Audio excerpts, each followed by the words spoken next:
Muy bien, muchísimas gracias. Tenemos un panel realmente excepcional para el final de esta jornada. Les agradecemos también mucho la permanencia, el interés, la atención con la cual han seguido este día.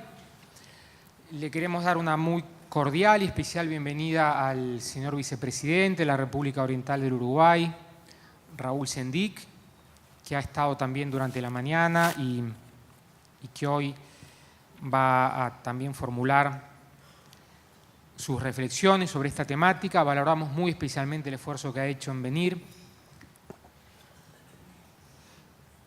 Le queremos dar también la especial bienvenida a Yulisa Reynoso, que viene especialmente de los Estados Unidos. Ella actualmente es socia de Chadbourne and Park en el estudio de abogados, pero ha sido y ha tenido y tiene una muy importante labor en los Estados Unidos y en toda América Latina. Se ha desempeñado en el Departamento de Estado en un área muy importante de dirección en todo lo que tiene que ver Centroamérica.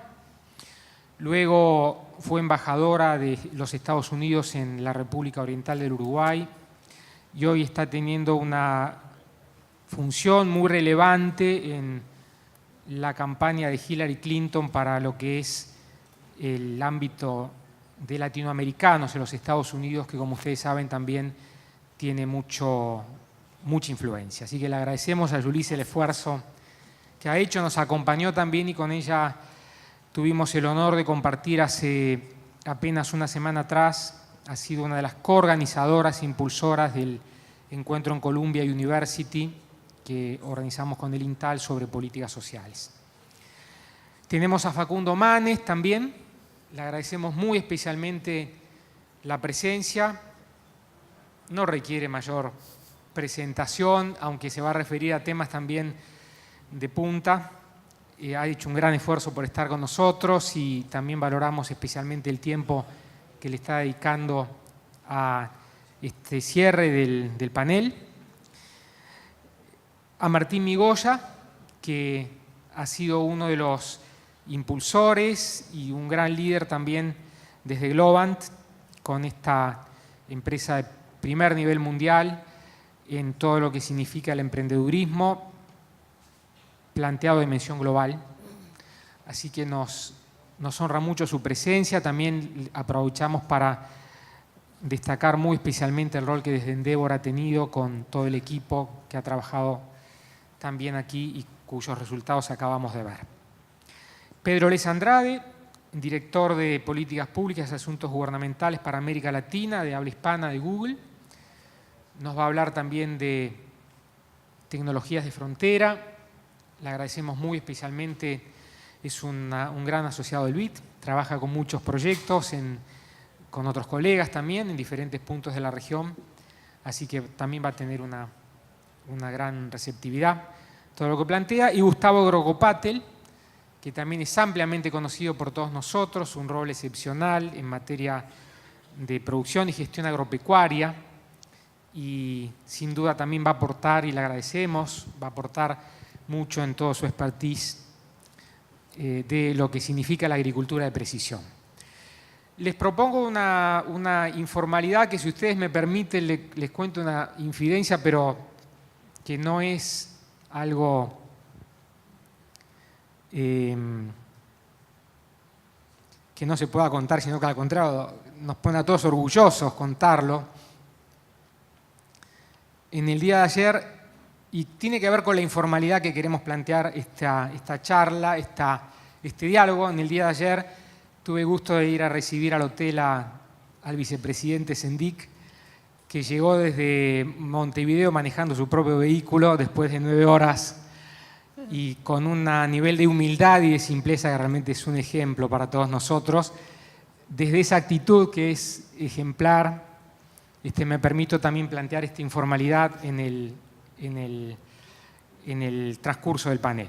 La idea, como conversábamos recién, es que el señor vicepresidente realice una rápida reflexión de aproximadamente unos 10 minutos en cuanto a cómo ve él el panorama de la tecnología y la integración de América Latina. Tiene una amplísima experiencia, es biotecnólogo y ha dirigido también la principal empresa de energía del Uruguay y hoy tiene una altísima responsabilidad proyectando también políticas de prospectiva en el país. Así que nadie mejor que él para hacer la introducción. Luego cada uno de los expositores que nos acompañan va a hablar de lo que saben, lo que hacen, lo que los apasiona, lo que sueñan, también en un tiempo aproximado de 7 minutos. Yo les voy a ir pasando la palabra con la idea que le dejen una reflexión final, una pregunta al vicepresidente. No la sabe todavía porque no la anticipamos. Y luego establecer un diálogo que va a extenderse en la medida también del interés que seguramente, y estoy convencido, va a tener la audiencia, a pesar de que ya llevamos prácticamente, no sé, 9 horas de trabajo colaborativo, pero sin duda es muy interesante. Así que adelante, Raúl, muchísimas gracias. Bueno, buenas tardes para todos. Muchas gracias por la invitación. Felicitaciones por este evento, tanto a Alvida, Tal. Felicitaciones por la publicación que recibí en el día de ayer y que resume una cantidad de trabajos sumamente interesantes que voy a leer y todos deberíamos leer. Creo que voy a tratar de abreviar, es un tema muy amplio. Estos días, hace unos días, he leído un libro sobre el desarrollo de la humanidad. Ayer se lo mostraba a Gustavo, que tiene que ver con el tiempo, digamos, y el papel del hombre en la evolución de este planeta. Y una de las cosas que se afirma en ese libro es que en realidad somos un accidente temporal muy reciente en ese largo proceso de evolución que ha tenido el planeta y que ha tenido la física, la química, la biología y la historia después en este planeta. Fuimos, del principio, la especie humana ocupó un lugar muy endeble en la escala zoológica y con la aparición del Sapiens, donde mucho tuvo que ver el fuego, con la aparición del Sapiens, rápidamente ese individuo endeble, débil, se colocó como rey de la naturaleza en un periodo de tiempo muy corto. Y eso generó determinadas consecuencias, las primeras consecuencias para otras especies y para el propio planeta que en un periodo tan corto de tiempo no pudieron adaptarse al nuevo reinado, por lo tanto muchas de esas especies desaparecieron. Pero no solamente las otras especies no se adaptaron, sino que también el hombre llegó a colocarse como rey de la naturaleza con las debilidades y complejos que tenía cuando ocupaba un lugar intermedio. Por lo tanto, eso lo hace un rey débil, acomplejado, con dificultades, lleno de problemas y por lo tanto peligroso también para el resto del planeta. Entonces, en este momento en realidad estamos viviendo un momento muy particular de nuestra historia. Un momento, si ustedes miran solamente un ejemplo de lo que ha pasado en este siglo, donde el cambio sustancial que tuvo la economía del mundo es que millones de personas en este siglo se pudieron sentar frente a un plato de comida y satisfacer sus necesidades. Y eso determinó un cambio muy importante. Por lo tanto, uno de los elementos más importantes que tenemos responsablemente con el planeta es alimentar a los millones y millones, miles de millones de individuos que pueblan este planeta. Solo un empuje que tuvo ese proceso en los últimos años determinó cambios sustanciales en la economía y en particular para este continente. Solo el hecho de que en China millones de nuevos comensales pudieran servirse su plato de comida en los últimos años determinó cambios sustanciales. Un proceso que ahora parece enlentecerse, pero no porque todos los millones estén con las necesidades cubiertas, sino que queda mucho por hacer todavía. Y ese mucho por hacer todavía, pensémoslo bien, genera desafíos y oportunidades muy importantes hacia el futuro para nuestros países. Solo el mío, que somos 3 millones de personas, 3 millones y poco, hoy produce alimento para 28, 29 millones de personas. Y seguramente tenemos un potencial para ir hasta unos 50 millones de personas en el Uruguay en la capacidad de producción. Es un desafío importante e interesante para adelante que hay que tenerlo presente, porque uno de los objetivos más importantes que tenemos es que todos los que estamos en este planeta podamos tener el alimento que necesitamos. El otro gran desafío es que tengamos equidad, igualdad de oportunidades en este planeta, todos. Que podamos todos acceder al conocimiento, a las tecnologías, a la ciencia, formar nuestras capacidades humanas y que cada uno pueda sentirse verdaderamente realizado en este regalo que nos dio la naturaleza, que es pasar unos años por este planeta, donde efectivamente deberíamos lograr que ese transcurso, esos años que pasamos encima de este planeta, lo pasemos de la mejor manera posible, con igualdad de oportunidades para todos. Para eso se necesita un equilibrio para conseguir, porque para eso se necesita paz en el planeta. Y el equilibrio es muy importante, el equilibrio político, el equilibrio de fuerzas dentro del planeta que garantice la paz. Cuando no hay paz, empezamos a ver problemas y dificultades que ahora mismo estamos viendo.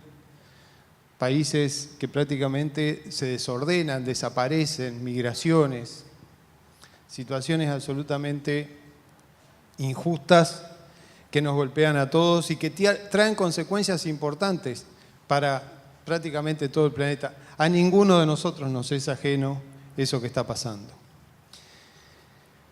El desafío también importantísimo es que cada una de las cosas que hagamos para asegurar alimento, para asegurar paz, para asegurar energía que el planeta necesita, tenga sustentabilidad. Y que tenga sustentabilidad desde el punto de vista ambiental, que tenga sustentabilidad desde el punto de vista social, que tenga sustentabilidad desde el punto de vista económico, desde la capacidad de sostener también en el tiempo esos procesos y que esos procesos puedan ayudar al sostenimiento y a la sustentabilidad del planeta. O sea, cada cosa que hagamos tenemos que buscar advertir permanentemente cómo eso que hagamos contribuye al cuidado del ambiente y cómo también vamos avanzando en contra del cambio climático, cómo nos protegemos del cambio climático y del calentamiento global. Son solo algunos de los desafíos que tenemos a nivel global.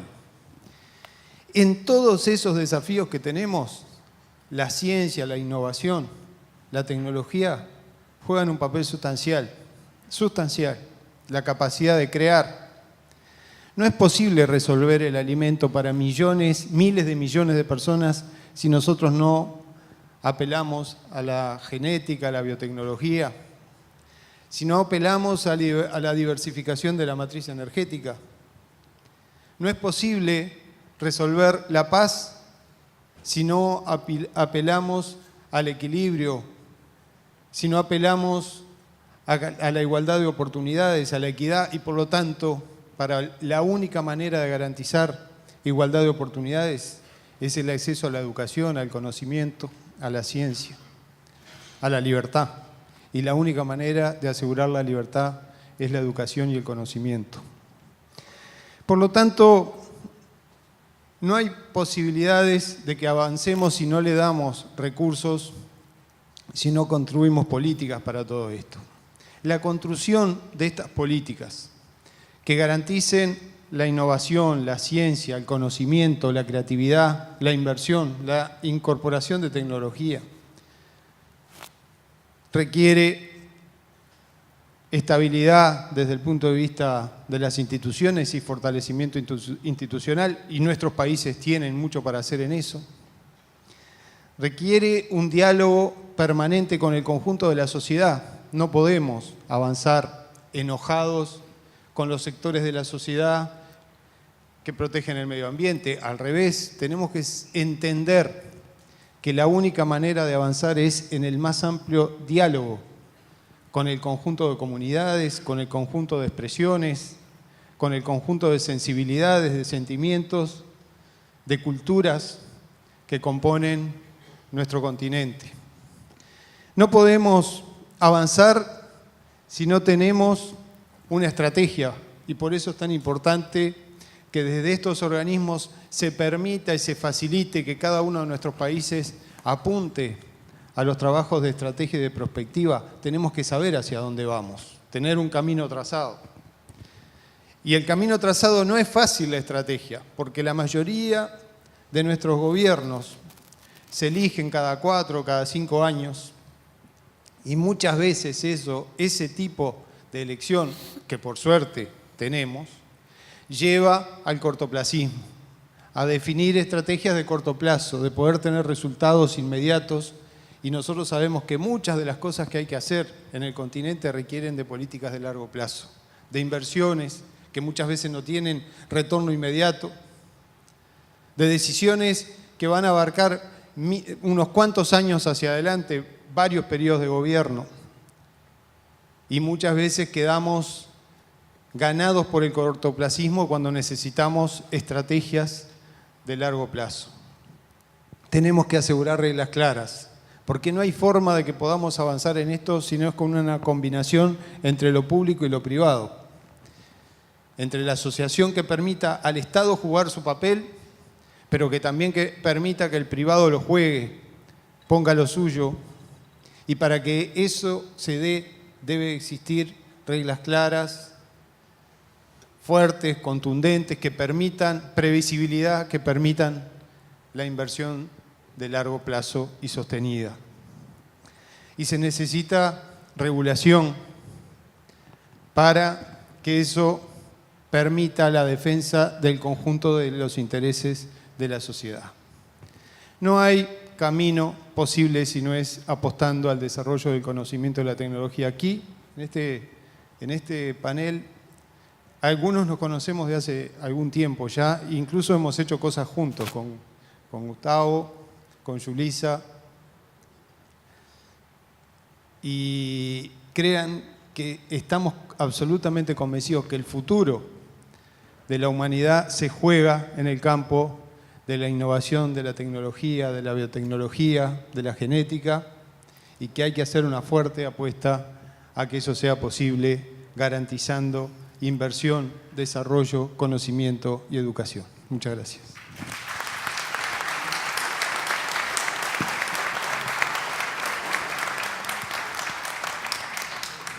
Muy bien, muchísimas gracias, Raúl Sendik. Las damas primero. Yulisa. Ok. Bueno, la vamos a invitar. Gracias por invitarme, Gustavo, brevemente, y gracias al vicepresidente por los comentarios. Mi experiencia creo que como el vicepresidente viene del sector público y ahora estoy en el sector privado, y me tocó poder trabajar en Uruguay por casi 3 años y pude vivir un poco el día a día de cómo manejar una relación bilateral. Voy a hablar un poco de los Estados Unidos en particular y el gobierno americano y el rol que juega para incentivar la innovación, la tecnología y la ciencia, y cómo esas prácticas y esas normas se han convertido en beneficio a la sociedad, pero también ahora se han transformado más y más en una política ya global y se ha manifestado en relaciones bilaterales y cómo manejamos relaciones bilaterales. En el caso mío con Uruguay, pero pasa y está pasando con el resto del mundo. En el caso de los Estados Unidos, el presupuesto de mi país, como 3% del PIB va hacia, técnicamente, oficialmente, hacia la ciencia, tecnología y avance de las ciencias básicas. 3%. Y eso ha subido un poco bajo la administración del presidente Obama, pero en décadas atrás fue más alto aún. ¿Cómo funciona? Es que el gobierno federal maneja el presupuesto y otorga 3% a diferentes agencias federales. La agencia federal que recibe los máximos fondos para la investigación es, capaz ustedes pueden imaginar, es el Departamento de Defensa. Es el departamento más grande. Y bueno, en el Departamento de Defensa tienen casi mitad del presupuesto federal para investigación, ciencia y avance de tecnología. Otras agencias que son relevantes también son salud pública, agricultura, que es muy relevante en el caso de Uruguay, la cooperación con Uruguay, Departamento de Comercio y otras agencias particulares que manejan cooperación con la academia, que se llama la más importante, que es The National Science Foundation, la Fundación Nacional de Ciencia. Ese, en resumen, es el rol del gobierno federal en términos de otorgar fondos de inversión a la investigación. Se la da a las agencias federales. Las agencias federales toman esos recursos y cooperan y investigan con el privado. Y en el caso de los Estados Unidos, el privado muchas veces son las universidades públicas, privadas, etc. Le otorgan grants, fondos para poder cooperar en investigaciones en conjunto con el gobierno federal. En el caso, por ejemplo, le doy 2 ejemplos de nuestro amigo de Google, el Google Search Engine, el famoso Google Search Engine. Los orígenes de ese Search Engine fue basado en un grant, unos fondos del gobierno federal a la Universidad de Stanford, y de ahí, un grant creo de $2 millones, hubo esa cooperación del gobierno federal con la universidad para comenzar lo que hoy conocemos como el Google Search Engine.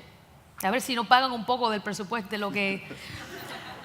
en el caso de los smartphones, el touchscreen, los fondos vinieron de un grant, unos fondos también del National Science Foundation, con la Universidad de Delaware, una universidad pequeña en el estado de Delaware, y basado en esa investigación se creó lo que hoy se llama el touchscreen, que ustedes usan en todos sus smartphones, y bueno, ha revolucionado el mundo en términos de la información y tecnología.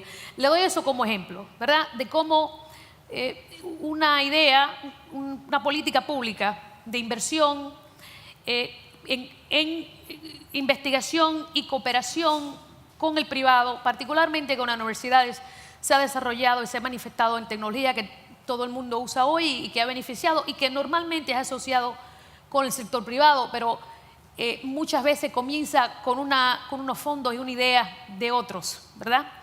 El sector público tiene mucho más capaz, es considerado muchas veces conservador, pero también toma mucho riesgo y tiene capaz más espacio para tomar riesgo que un emprendedor chico y tiene más fondos técnicamente para poder hacer innovador en términos de cómo usa y crea competencia para poder inventar y crear nuevas cosas. Ese es en términos de la inversión del gobierno federal. El gobierno federal americano también, obviamente, tiene un rol muy importante, como tocó el vicepresidente, que es la regulación. La regulación y la ley, que es mi otro rol como abogada, en proteger las ideas, el producto intelectual, ¿verdad? Pero también combatir y luchar en contra de los monopolios. Y en el caso de tecnología, hemos visto bastantes veces que se han creado monopolios del gobierno federal, como por ejemplo en el caso de Microsoft, ¿verdad? Una tecnología enorme, una empresa que fue en su tiempo la más poderosa tecnología de los 1990. El gobierno federal tuvo que entrar y regular y romper la compañía o dividirla, ¿verdad? Entonces, eso es otra parte importante del rol del gobierno, no solamente invertir, del gobierno americano, ¿verdad?, que conozco más, invertir, pero también poder regular y manejar normas y leyes que han evolucionado para proteger el producto, pero también proteger el consumidor, ¿verdad? Eso, en resumen, es el rol del gobierno federal. En términos de mi vida como diplomática, ese mundo de ciencia y cooperación se ha manifestado en una enorme práctica dentro del gobierno federal y el Departamento de Estado en particular, y la Casa Blanca, en poder crear vínculos con el resto de los países del mundo en ciencia, cooperación y en asuntos de tecnología. Capaz, hace como 10, 15 años teníamos el gobierno americano acuerdo de cooperación de ciencia y tecnología como con 5 o 10 países. Hoy, en los últimos años, tenemos con más de 100 países en el mundo. Hay una oficina en el Departamento de Estado que maneja la cooperación, ciencia y tecnología.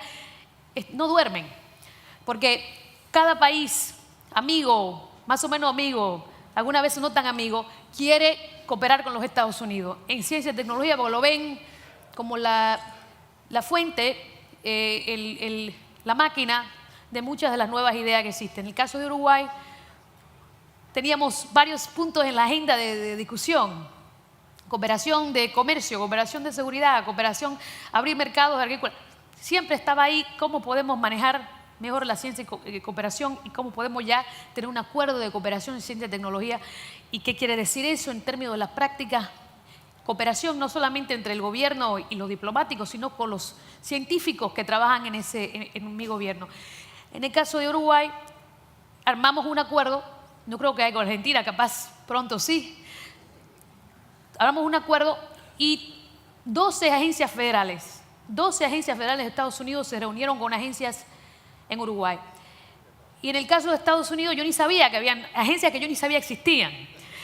Vinieron a estas reuniones, ¿verdad? Desde personas del National Health Institute, Departamento de Agricultura, la gente del censo, todo el mundo tiene un presupuesto, unos técnicos que manejan cooperación en tecnología y ciencia. Al fin, eso en resumen ha sido el rol del gobierno americano, y ahora cómo se traduce eso en las políticas públicas de mi país hacia otros países del mundo, y en mi rol particular ha sido algo importante en cooperación en el caso de Uruguay.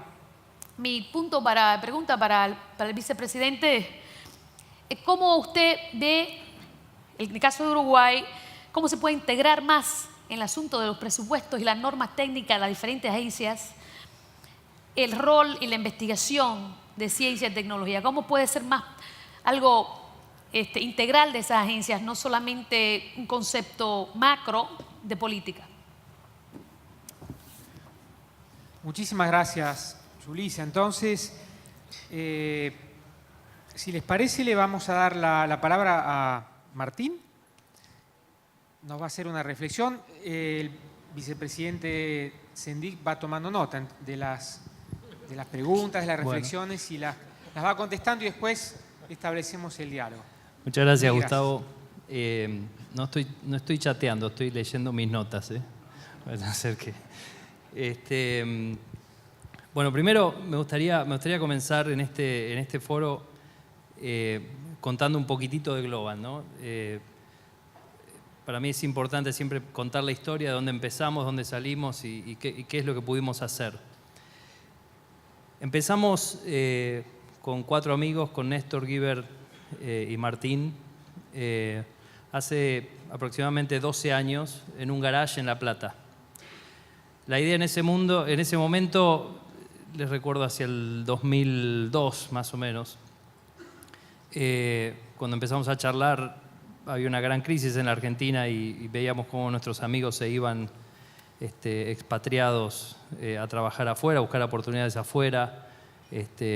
Nos quedamos sin ahorros, yo y mi mujer nos quedamos quebrados, me acuerdo en ese momento no teníamos nada. Y al mismo tiempo veíamos cómo países que habían logrado desarrollar oportunidades para sus jóvenes, que eran también países en vías de desarrollo, como India o como Israel o como Irlanda, habían logrado encontrar una industria en la cual el talento de esos países podía ser aplicado a la creación de tecnología para países más desarrollados. Y así fue como, con esa idea, diciendo, la primera pregunta que nos hicimos fue, bueno, ok, ¿quién está haciendo esto en América Latina? La respuesta fue nadie. Nadie estaba haciendo esto en América Latina.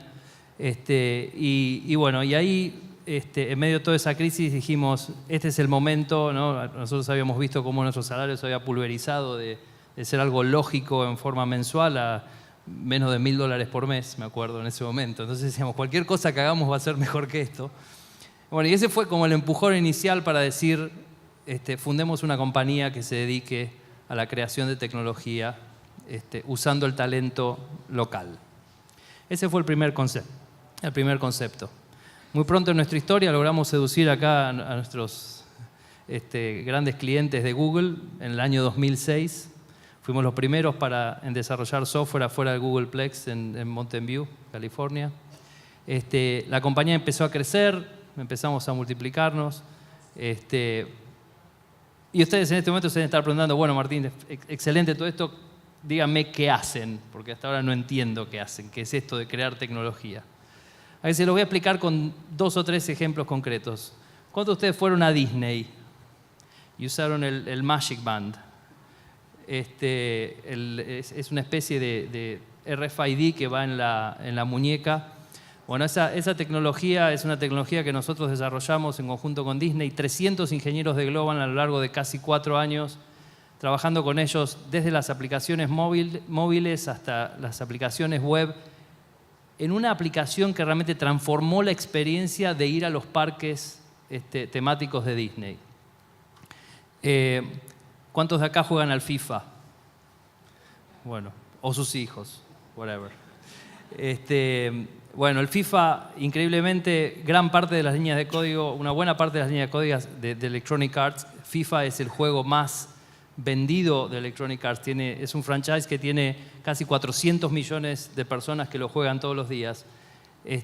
Gran parte de las líneas de código se desarrollan acá en Buenos Aires. O las últimas películas de DreamWorks, How to Train Your Dragon 2. Bueno, 20 ingenieros cordobeses son los que se encargan de hacer el rigging engine, que es el engine que mueve los personajes en la película. Todas esas cosas son las cosas que se hacen dentro de Globant y no se hacen con extraterrestres, se hacen con argentinos. También con uruguayos, tenemos una operación bastante grande en Uruguay, y así también con un montón de gente de América Latina. Esa compañía siguió creciendo, hoy somos 4.500 personas, o Glovers, como nos gusta llamarnos a nosotros mismos. El año pasado dimos un paso muy importante en nuestra historia y en esa visión que tenemos de querer ser los mejores haciendo lo que hacemos a nivel global. Y listamos nuestra compañía en el New York Stock Exchange en julio del 2014. Fuimos la primera compañía de servicios profesionales desde América Latina que se lista en New York. Y todo esto va a seguir creciendo, porque la visión que tenemos nosotros es la visión de armar una compañía líder desde nuestro lugar. Y la visión que tenemos es la visión de plantar por primera vez la bandera de la tecnología, pero es latinoamericana, esta vez desde nuestro país. Entonces, eso es lo que nosotros pudimos hacer. Y en el marco de este evento, la reflexión que yo quería hacer es tratar de entender las razones que de alguna forma nos llevaron a poder hacer esto. Siendo la primera, y ahí hay muchas de las cosas que recién mencionabas, que sean el señor vicepresidente, en las cuales esfuerzos privados en conjunto con políticas de largo plazo de educación, en conjunto con leyes específicas que promocionan una industria, pueden transformar la industria y pueden transformar las oportunidades para mucha gente. El primero que voy a mencionar es el talento. América Latina es un lugar increíblemente talentoso, pero ese talento ha estado dormido. Ese talento ha estado descansando por bastantes años y hemos tenido gaps enteros o espacios enteros en nuestra historia en las cuales nos olvidamos de crear compañías multinacionales de alcance global. Nosotros queremos ser uno, no sé si nos va a salir, estamos trabajando en eso y queremos seguir creciendo.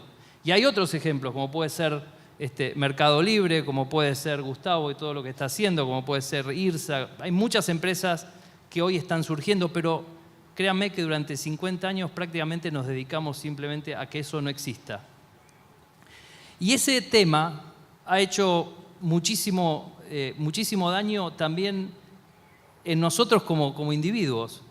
Cuando yo salí de la facultad, les voy a contar una historia, cuando yo salí de la facultad, el estándar, el golden standard, como le dicen, era ir a trabajar, salir e ir a trabajar a una compañía. Ni siquiera a nadie se le ocurría la idea de decir voy a ser un emprendedor, porque ser un emprendedor era como una especie como de tabú, como decir, bueno, sos emprendedor porque nadie te tomó, no servís para nada. Entonces, fíjense cómo el tema del talento y ese talento que ha estado dormido y el hecho que ahora de a poquito se empieza a despertar, es como que empieza a cambiar las oportunidades de todos. Y ahora olvídense de Globant un cachito y empiecen a pensar en todos los 4.500 que trabajan en Globant. Esos chicos salieron de la Universidad Nacional del Centro o salieron de la Universidad Nacional de La Plata. Les puedo asegurar que no sabían mucho. Eran chicos muy talentosos, pero muchos no tenían los skills todavía para poder trabajar. Los expusimos a proyectos de Google, los expusimos a proyectos de DreamWorks, de Disney. Hoy son armas letales de creación de valor. Son 4.500 almas que son armas letales de creación de valor para cualquier país. Entonces, la reflexión que yo quiero hacer es, no solo se transforma una región a través de mejorar las interacciones o con ayudas de los gobiernos. Yo estoy seguro que además Globant también es un producto de haber tenido una clase media que mandó sus hijos a las universidades, como me mandó mi papá, a estudiar, y que esa política fue muy buena y hay que seguirla. También hay una ley específica de software que nos ayudó mucho en el primer tiempo de la compañía para poder crecer. Pero la combinación entre esfuerzo público y privado es algo que es central en la creación de valor de las compañías. Cuando estas compañías se crean, después también sirven como inspiración para otros, porque después otros dicen, mira, si este pudo hacerlo, la verdad que yo también. No es mandar un cohete a la luna, aunque hoy hay emprendedores que mandan satélites al espacio, de acá, de la Argentina. Emiliano Cargiman, por si no lo conocen, que lo admiro muchísimo. Entonces yo creo que la transformación de la región y la transformación de un país, para mí empieza por sus emprendedores, empieza por aquellos que pueden crear la compañía, empieza por esas 4.500 armas letales de creación de valor que nosotros tenemos hoy en Argentina y que podemos multiplicar por cientos de miles, y que ese es para mí el futuro que va a tener la región. Para terminar, la pregunta que le quiero dejar, ¿cuál es el máximo número de Fibonacci con exactamente 20 dígitos? No, ese no.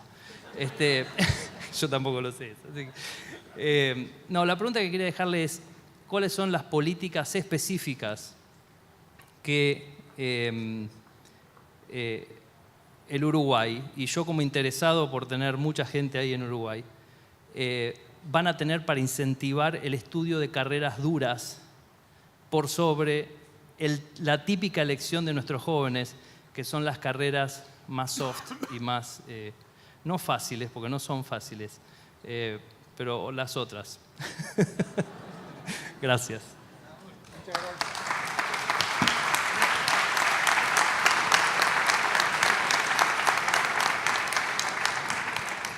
Muchísimas gracias, Martín. Ahora le damos la palabra a Pedro Les Andrade de Google.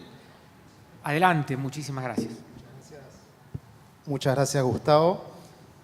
Bueno, en principio agradecer a Intal, felicitarlos por los 50 años y al BID. Nos une una larga amistad con el BID. Estoy muy feliz de estar acá y con tan distinguidos panelistas. La idea es reflexionar un poco con ustedes acerca de cuáles son las políticas públicas regionales que necesitamos en Latinoamérica para eliminar obstáculos a la innovación. ¿Cómo hacemos para que, mediante buenas políticas públicas regionales, ya quedó muy claro que talento sobra, que ganas de emprender hay? Ahora, desde el rol del Estado, ¿cómo logramos que la región se vuelva un motor de la innovación, del desarrollo del ecosistema de Internet y que eso tenga un impacto significativo tanto económico como social y como cultural en la región? nosotros creemos que, o sea, hay que buscar modelos que fomenten la innovación. Para explicar esto un poco voy a contar una pequeña historia y les voy a hacer una pregunta, a ver si ustedes saben a qué velocidad andaba el primer auto que circulaba por la vía pública en Inglaterra. No sé si alguno lo sabe. La respuesta es aproximadamente entre 3 y 5 kilómetros por hora. ¿Saben por qué?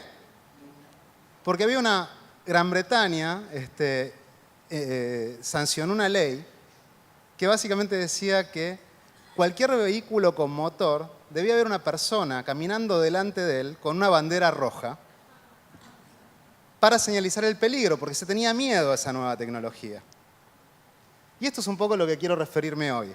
¿Cómo hacemos para evitar que el señor de la banderita roja nos frene la innovación?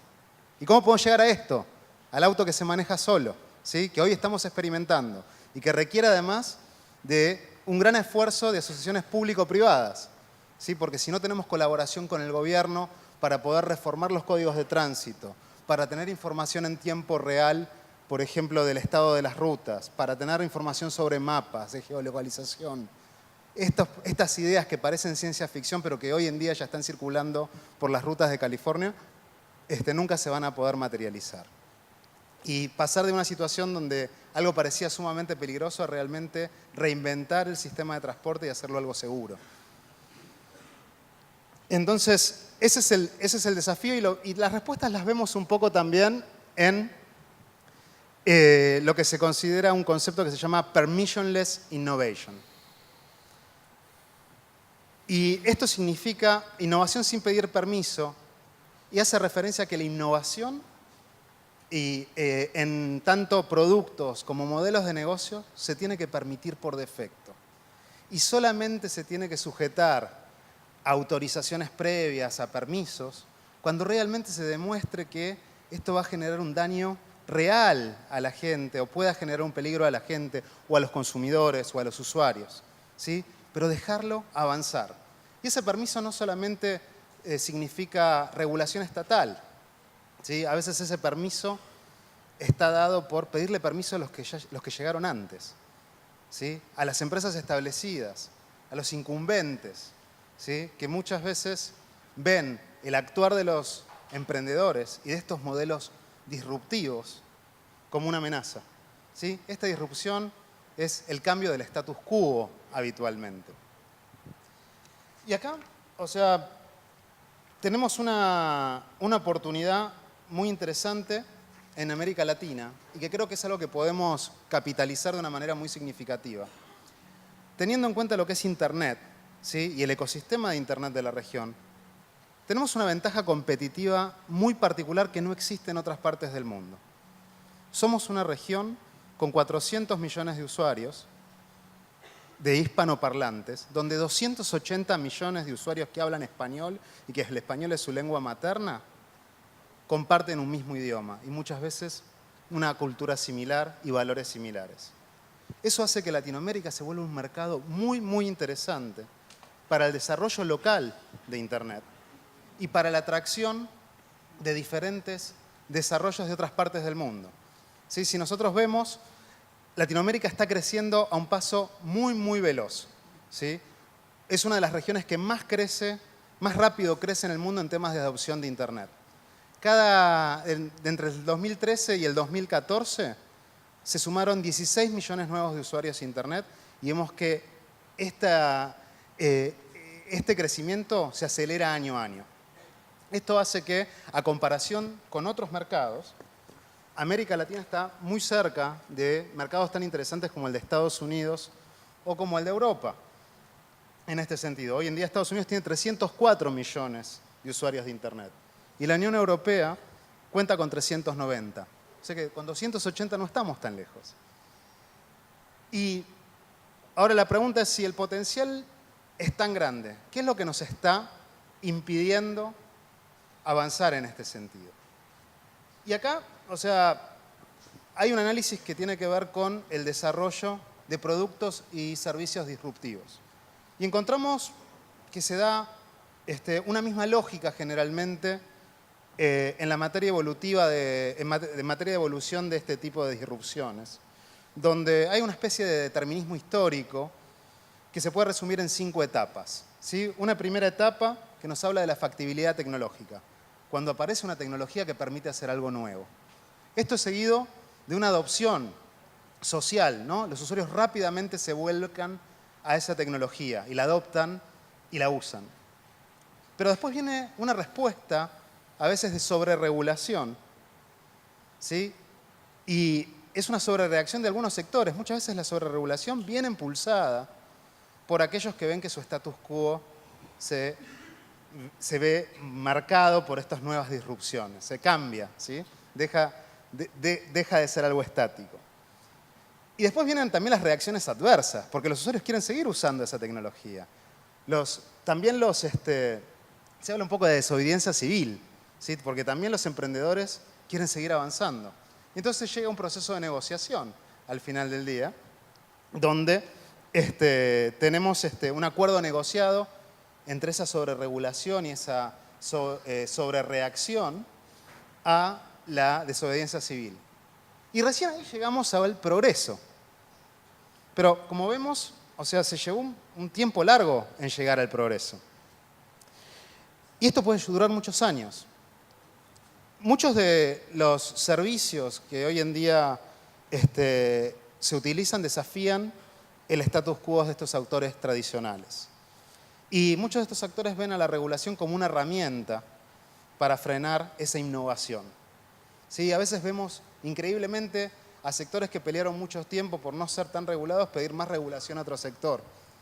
¿Sí? Y aquí es donde está la oportunidad de América Latina. Hemos visto algunas regiones del mundo que están ahuyentando muchas veces a la innovación y al desarrollo de procesos basados en nuevas tecnologías o en modelos disruptivos. Creo que en Latinoamérica, gracias a este mercado de 200 millones de usuarios que hablan un mismo idioma, y no estoy contando el mercado de Brasil en esto, tenemos una oportunidad de empezar a atraer a esas inversiones y también generarlas desde acá, ¿no? Que un desarrollo local se pueda expandir y se convierta en una multilatina y también pueda exportar al mundo, a entrar a Estados Unidos por la comunidad hispana, exportar a Europa servicios, España. Y algunos ejemplos de las reacciones, por ejemplo, a veces por proteger tecnologías arcaicas, ¿sí? que encontraron un equivalente, un servicio mejorado y más novedoso, por ejemplo, las llamadas telefónicas, ¿sí? Versus las videoconferencias. Se busca una mayor regulación a las nuevas tecnologías. Los SMS versus la mensajería instantánea. Yo les hago una pregunta. ¿Quién de ustedes extraña el fax? Nadie, ¿no? Algunos tenemos todavía algunos dando vueltas por la oficina, pero la realidad es que el email fue tan bueno el cambio que nadie lo extrañó y a nadie se le ocurrió regularlo tampoco. ¿Sí? Entonces, esto es lo que estamos viendo hoy. Lo mismo con los contenidos a veces audiovisuales y el entretenimiento y qué pasa con el streaming versus la radiodifusión. Pero también con cosas más mundanas como pedir un taxi. Y todos hemos leído últimamente lo que está pasando a veces con nuevos modelos, ¿sí? de lo que se llama el share economy, la economía compartida, donde a veces individuos pueden volverse autoempleados y tener, gracias a la tecnología, una nueva salida laboral. Y vemos las reacciones quizás de otros sectores que no les gusta tanto este cambio, digamos. En materia de políticas públicas de Permission and Innovation, un tema fundamental a su vez es potenciarlas con asociaciones público-privadas, ¿sí? Porque muchas veces se pueden generar buenos pilotos, buenos modelos, pero para escalar se requiere muchas veces de este tipo de asociaciones. Y me voy a tomar unos minutos para contarles algunos de estos ejemplos de asociaciones público-privadas que hemos estado haciendo. Por ejemplo, en materia de mapas y tránsito, ¿sí? Acá están viendo, por ejemplo, cómo vemos el estado del tránsito, cómo podemos saber cuánto uno puede tardar de un lugar a otro en llegar. Esto no sería posible si no tuviéramos las fuentes de información que tienen los estados, que nos pueden decir cuáles son las líneas de colectivo, cuál es el estado del tránsito que a veces es medido, cómo podemos colaborar a través de la tecnología. Estos son algunos de los ejemplos. En otros casos, por ejemplo, tenemos todo el tema de mapas, ¿sí? Que han servido para alimentar los autos que se manejan solos, por ejemplo, ¿sí? Que lo estamos viendo acá en un video, como todo el relevamiento de los obstáculos que pueden estar alrededor de la calle sirven para alimentar un sistema inteligente de tránsito. También algunos aspectos que tienen que ver con tecnología de energía eólica.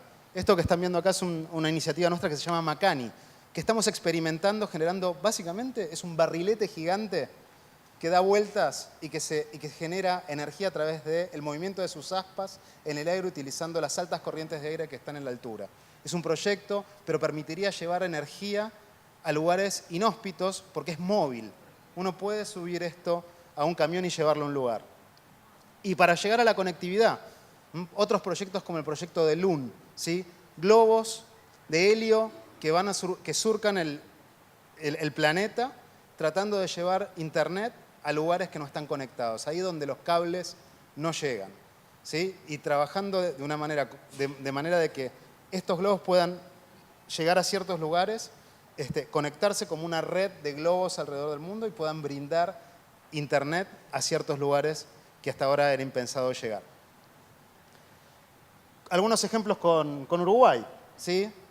Junto con Antel de Uruguay nos hemos embarcado en la inversión de la construcción de un cable submarino que une Estados Unidos con Latinoamérica para incrementar la capacidad de banda ancha de internet en la región. Y la idea es seguir creciendo este cable para llegar al sur y seguir avanzando en este sentido. Y Uruguay se animó a ser uno de los socios con Antel y otras empresas que se sumaron a este consorcio. Por último, algunos ejemplos con el Banco Interamericano de Desarrollo también. Han escuchado hablar hoy a la mañana, Pablo Iglesias les comentó de Conecta Américas y cómo podemos ayudar a las pymes empoderándolas mediante la tecnología para volverse más competitivas y exportar intrarregionalmente y fuera de la región, ¿sí? Y es un proyecto estrella que tenemos nosotros con el banco, estamos muy orgullosos de los resultados y creemos que va a seguir creciendo. Al mismo tiempo también con Uruguay estamos trabajando junto al Plan Ceibal, ¿sí?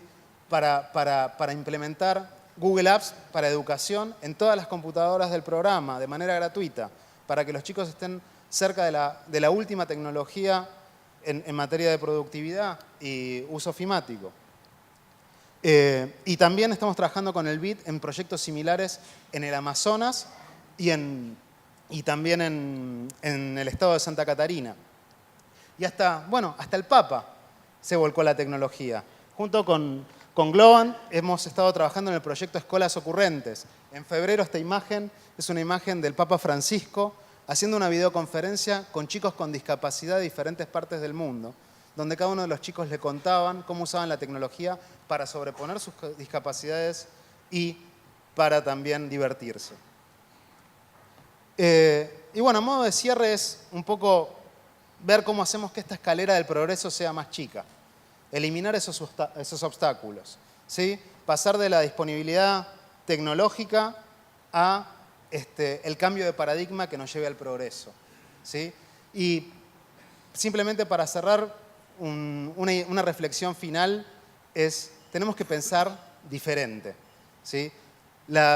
Básicamente, las soluciones a las que estábamos acostumbrados no son las que para los problemas antiguos no son las que van a solucionar los problemas del futuro.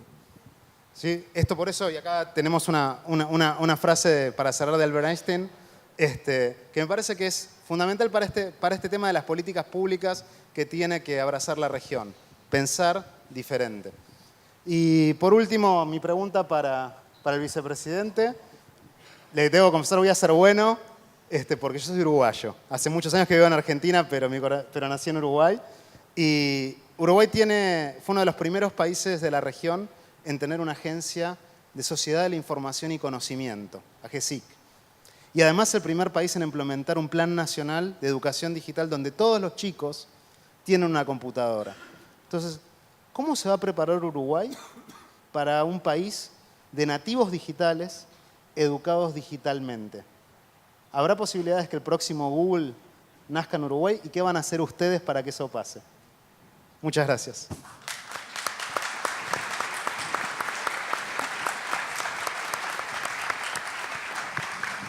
Muy bien, muchísimas gracias, Pedro.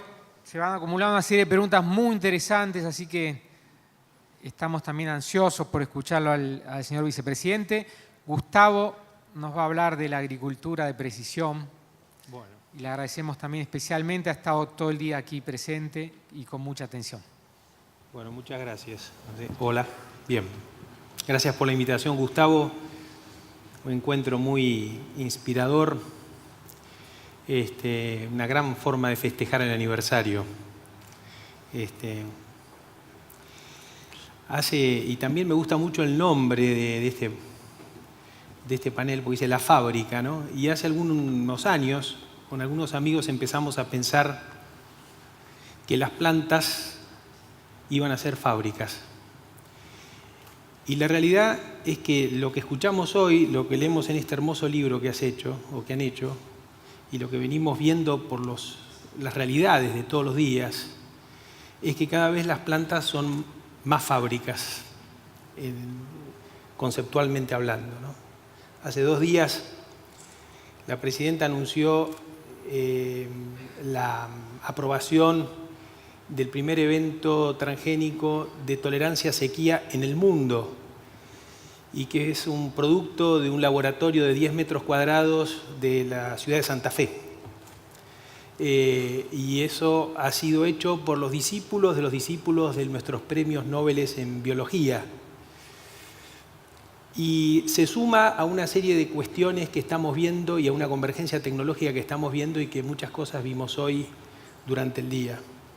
Es decir, vamos a una especie de nueva revolución industrial verde, donde la base van a ser fábricas, o una base importante van a ser fábricas que van a ser los vegetales, que van a producir alimentos, pero van a producir medicinas, bioplásticos o plásticos biodegradables, van a producir procesos de remediación ambiental de forma eficiente y rápida, medicina de precisión, 1 a 1, y además todas las cuestiones de la convergencia tecnológica que vemos. Esa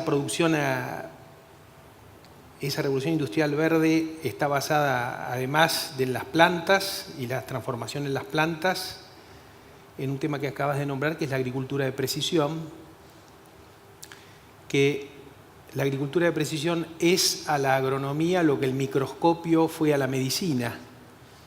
Con el microscopio empezamos a ver cosas que antes no veíamos y pudimos ser mucho más precisos en nuestras prescripciones, tratamientos, diagnósticos y más eficientes. La agricultura de precisión nos permite ver a los agrónomos cosas que antes no veíamos y por lo tanto ser más eficientes, cuidar mejor el medio ambiente. Algunos de los emprendedores que desfilaron hoy contaban estas cuestiones de máquinas con sensores que determinan dónde pulverizar y dónde no. Es decir, que se empieza a consolidar una especie de ecosistema tecnológico, conocimiento intensivo, y que está lejos de esa imagen histórica del productor agrícola en el medio del campo solo, sino que el productor es parte de un ecosistema del conocimiento más complejo, más integrado, más profundo, y que apunta a producir alimentos de mejor calidad, más baratos y en forma sustentable. El problema que yo veo no es qué es lo que vamos a hacer, porque estas decenas de miles de emprendedores se encargan de buscarle la vuelta a la cosa. El problema es que, como dice también Manuel Castells en su capítulo de este libro, este proceso puede generar dolor en la sociedad, fundamentalmente porque va a haber más diferencias entre los ricos y los pobres, y porque eso está vinculado con quien se sube al flujo del conocimiento y quien no se sube al flujo del conocimiento. Entonces tenemos que prepararnos como sociedad para estas nuevas transformaciones que van a ser profundas en todos los campos, no solo la agricultura, también la medicina, la salud, la vivienda, el entretenimiento, lo que sea. ¿Y cómo prepararnos? Y tenemos que crear o tenemos que ayudar a crear un Estado de este tiempo. El presidente Mujica hoy lo dijo, que los políticos no están a la altura de las circunstancias. No solamente los políticos, los empresarios tampoco estamos a la altura. Los empresarios tenemos miedo, entonces pedimos proteccionismo. Y los gobiernos, para quedar bien con nosotros, nos protegen. Y entonces se genera un círculo vicioso donde no se mira hacia adelante, sino quedamos anclados al pasado y nos transformamos en el hombre de banderita roja que decía acá el amigo de Google, ¿no es cierto? Muchas veces los políticos son el hombre de banderita roja y muchas veces los empresarios los aplaudimos o los impulsamos para que sean el hombre de banderita roja. Entonces, ¿cómo generamos estado de este tiempo? Creo que ahí tiene que haber una nueva relación entre el sector público y el sector privado, que hasta ahora esta relación público-privada ha sido tomada como una especie de relación entre cliente y proveedor. Pero tenemos que ir por una relación más profunda. Tenemos que ser constructores juntos de un estado de este tiempo. El estado de este tiempo no es solo responsabilidad del político, del gobierno de turno o de los partidos políticos, sino también de la sociedad civil y los empresarios, que se supone que entendemos mejor hacia dónde va la pelota.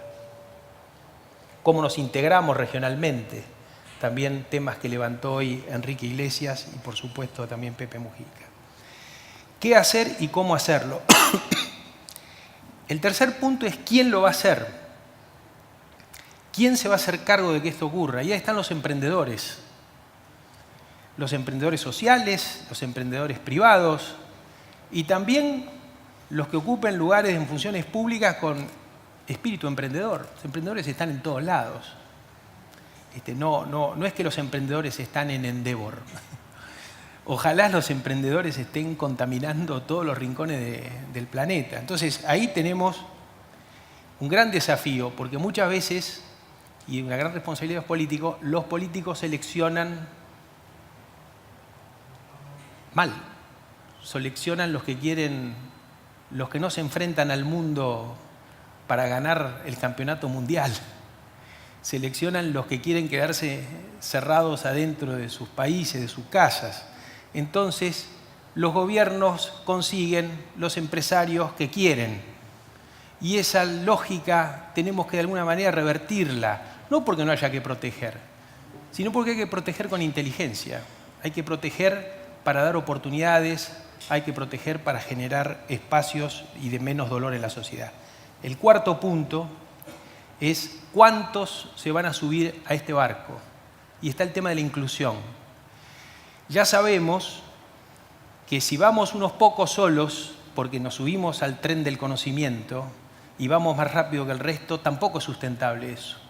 ¿Cómo hacemos una sociedad que logre subir la mayor cantidad de gente adelante? ¿Por qué? Porque tenemos que tratar de transformar el miedo que hay hoy en la sociedad al futuro, este miedo al futuro, en una sociedad de la esperanza, en una sociedad de que lo que viene es mejor. Mi pregunta al querido amigo Raúl es, Pepe Mujica dijo que la política no está a la altura de los desafíos. Vos sos un político joven, y sos una gran esperanza para Latinoamérica, tenés muchos años por delante. Bueno, ¿cómo vas a hacer que la política esté a la altura de los desafíos?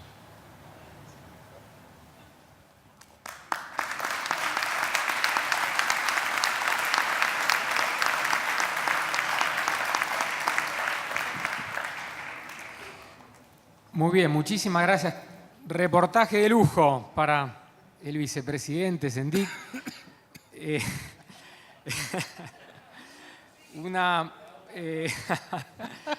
Vamos a cerrar entonces, antes de las reflexiones, con Facundo Manes. En realidad, Gustavo fue anunciado para hablar de agricultura de precisión y escuchándolo de lo que está hablando es de un gobierno de precisión en sentido amplio. Es un muy lindo concepto. Una sociedad de precisión. Es un muy lindo concepto. Entonces le damos la palabra a Facundo Manes. También muchísimas gracias. Sabíamos que estabas súper ocupado con compromisos profesionales múltiples, así que valoramos especialmente tu reflexión sobre el tema del liderazgo y todo el factor humano que desde la mañana estaba atravesando también este encuentro. Bueno, gracias por la invitación, gracias Gustavo y a toda la organización. Estoy ante el desafío más importante de mi vida, tratar de decirles algunos conceptos sobre cómo nosotros, desde la ciencia, en el área de las neurociencias, hicimos una política pública desde el sector privado, para luego contarle algunos aspectos de la psicología moderna del trabajo en equipo, de cómo se genera el conocimiento, de cómo aprende el cerebro, de cómo tomamos decisiones y cómo ocurre el proceso creativo. Si logro esto, me voy a sentir satisfecho, pero si no, ojalá que por lo menos los inspire para buscar información sobre estos temas, porque todo lo que hacemos lo hacemos con el cerebro. Todo lo que creamos nosotros lo hacemos con el cerebro. Es el único órgano en el universo que intenta entenderse a sí mismo. Ningún otro órgano intenta entenderse a sí mismo. Primer punto que quiero contarles es cómo hicimos una política pública desde el sector privado en nuestra área. Cuando yo regresé al país de mi formación en Estados Unidos y en Inglaterra, en el 2001, el escenario en este país era grandes neurólogos, expertos de primer nivel internacional en dolor de cabeza, en Parkinson, en esclerosis múltiple, en Alzheimer, en accidente vascular, etc. Grandes psiquiatras, grandes neurocirujanos y el psicoanálisis. Pero no había desarrollo de las neurociencias cognitivas, que es lo que yo me había formado en Estados Unidos y en Inglaterra, que es el estudio científico de la mente, cómo los seres humanos tomamos decisiones, cómo las emociones son generadas por las neuronas, cómo las emociones gobiernan nuestra conducta, cómo percibimos la realidad, porque no percibimos la realidad con los ojos, el cerebro percibe la realidad, cómo se procesa el pensamiento, cómo planificamos. Eso no estaba desarrollado. Llegué a FLENI como jefe de un área, pero al tiempo sentí que había que hacer un lugar de vanguardia donde multidisciplinas estudien esto. Hoy, 15 años después, hemos creado, al principio, sin ningún peso del Estado y sin ningún peso de las universidades, un polo de neurociencias cognitivas que es uno de los centros más importantes del mundo y produce más conocimiento original en neurociencias cognitivas en América Latina. Y es uno de los más importantes del mundo. Todo eso sin un apoyo del Estado ni un apoyo de las universidades. Lo hicimos cuando yo renuncié a FLENI, varios locos, que además de hacer investigación de primer nivel y de competir con las principales universidades del mundo en estos temas de investigación, teníamos que pagar el papel higiénico, pagar los sueldos, pagar el alquiler, pagar salarios, hasta que en un momento, por suerte, apareció la ayuda filantrópica y apareció, va a ser reciente, hicimos una fundación y apareció el Estado. Ahora hicimos con el Ministerio de Ciencia, con el ministro Barañao, hicimos el primer instituto de neurociencias cognitivas desde el CONICET, en la historia del CONICET. Si lo hubiésemos hecho quizás desde el Estado, no hubiésemos avanzado. Lo hicimos por fuera y hoy abrazamos al Estado y pusimos a la Argentina, que no tenía desarrollo en las neurociencias cognitivas, como uno de los actores internacionales más importantes. Esta es la historia de cómo hicimos una política pública del sector privado. Pero lo que quiero decirles es que lo hicimos en grupo, porque hoy todo lo hacemos en grupo. Ninguno de nosotros somos o estamos acá individualmente. Si nosotros no entendemos esto, no entendemos lo que nos pasa. Todos nosotros estamos acá porque trabajamos en equipo, con nuestra familia, con nuestros amigos, con nuestro compañero de trabajo. Solamente reflejamos a un equipo. Hoy el conocimiento se genera en equipo. Ya no hay más Pasteur, Einstein, no hay más personas que generan el conocimiento. Hoy todo el conocimiento se genera en equipo, no solo en las ciencias duras, no solo en la matemática, en la física, en la biología, sino en las ciencias humanísticas, en la antropología, en la psicología, en las ciencias políticas. Hoy el conocimiento se genera en equipo. Y hoy tenemos algunos datos de cómo funcionan los equipos. Primero, es que cuando un equipo logra funcionar bien, imagínense que nosotros 7 somos un equipo y tenemos una dinámica positiva, como lo que hicimos INECO, el centro de neurociencia que les conté. Si ese grupo, que empezamos 10, hubiésemos hecho un restaurante, seguramente nos hubiese ido bien, porque cuando a un grupo le va bien en una tarea A, le suele ir bien en una tarea B, C o D. Yo también pertenecía a grupos que han fracasado. los grupos que fracasan en una tarea suelen fracasar en tareas diferentes. Ahora, ¿qué produce la dinámica del grupo para que el grupo sea exitoso? Bueno, hay factores que predicen el éxito de un grupo. Por ejemplo, el nivel de empatía de los miembros del grupo. La empatía es un dominio cognitivo, una habilidad mental, que es la capacidad de imaginar qué siente el otro e incluso sentirse como siente el otro. Cuando los miembros de un equipo tienen altos niveles de empatía, esto predice el éxito grupal. También lo que predice el éxito del grupo es que no haya una voz dominante en el grupo. Tiene que haber un líder, un director de orquesta, pero tiene que haber varias voces dominantes en el equipo. Un equipo con una voz dominante suele no funcionar. El líder tiene que tener ciertas características. Nadie es líder si no imagina el futuro. Yo hoy no sé si soy líder, pero hace 15 años fui líder porque imaginé un futuro. Hoy quizás no sea líder, porque no imagino el futuro como lo imaginé en el 2001 cuando estaba claro que había que hacer un centro de neurociencias cognitivas en este país. Además de imaginar el futuro, el líder tiene que tener otra característica: estar dispuesto a abandonar el pasado. Yo en ese momento estuve dispuesto a renunciar a un instituto de prestigio como FLENI, a perder O's de 4.10, a perder un salario, a perder prestigio social. Hoy no sé si estoy dispuesto a perder. Uno, para ser líder, tiene que estar dispuesto a abandonar su pasado y generar una red. El líder es importante, pero hoy el líder, más que alguien verticalista, carismático, iluminado, el líder actual tiene que representar al grupo. Todos nosotros estamos acá porque trabajamos en equipo, con nuestra familia, con nuestros amigos, con nuestro compañero de trabajo. Solamente reflejamos a un equipo. Hoy el conocimiento se genera en equipo. Ya no hay más Pasteur, Einstein, no hay más personas que generan el conocimiento. Hoy todo el conocimiento se genera en equipo, no solo en las ciencias duras, no solo en la matemática, en la física, en la biología, sino en las ciencias humanísticas, en la antropología, en la psicología, en las ciencias políticas. Hoy el conocimiento se genera en equipo. Y hoy tenemos algunos datos de cómo funcionan los equipos. Primero, es que cuando un equipo logra funcionar bien, imagínense que nosotros 7 somos un equipo y tenemos una dinámica positiva, como los que hicimos INECO, el centro de neurociencia que les conté. Si ese grupo, que empezamos 10, hubiésemos hecho un restaurante, seguramente nos hubiese ido bien, porque cuando a un grupo le va bien en una tarea A, le suele ir bien en una tarea B, C o D. Yo también pertenecía a grupos que han fracasado. Los grupos que fracasan en una tarea suelen fracasar en tareas diferentes. Ahora, ¿qué produce la dinámica del grupo para que el grupo sea exitoso? Bueno, hay factores que predicen el éxito de un grupo. Por ejemplo, el nivel de empatía de los miembros del grupo. La empatía es un dominio cognitivo, una habilidad mental, que es la capacidad de imaginar qué siente el otro e incluso sentirse como siente el otro. Cuando los miembros de un equipo tienen altos niveles de empatía, esto predice el éxito grupal. También lo que predice el éxito del grupo es que no haya una voz dominante en el grupo.